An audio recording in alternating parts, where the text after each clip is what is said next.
ఈ అవ్వ కోసం భర్త, పిల్లలు, బంధువులు కాదు, అడవి కన్నీరు కార్చింది. ఎందుకంటే ఆమె అందరిలా సాధారణ మనిషి కాదు.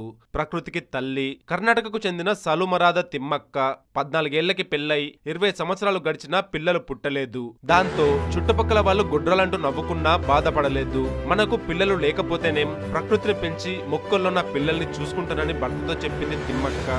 భర్త కూడా ఆమె ఆశకి అడ్డు చెప్పలేకపోయాడు. ఆ రోజు నుండి ఒక్కతే మొక్కలు నాటి పెంచడం, ఎంత కష్టం ఎదురైనా మొక్కల్ని కంటికి రెప్పల్లా కాపాడుకోవడం మొదలుపెట్టింది.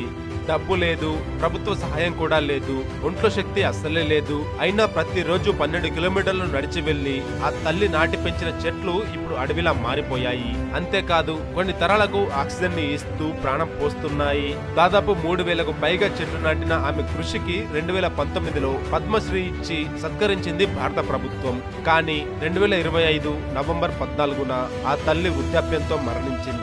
ఇప్పుడు ఆ తల్లి మనుషుల మధ్య లేకపోయినా ఆవిడ నాటిన చెట్లు మాత్రం ఇంకా ఆమె గుర్తుగా బ్రతికే ఉన్నాయి.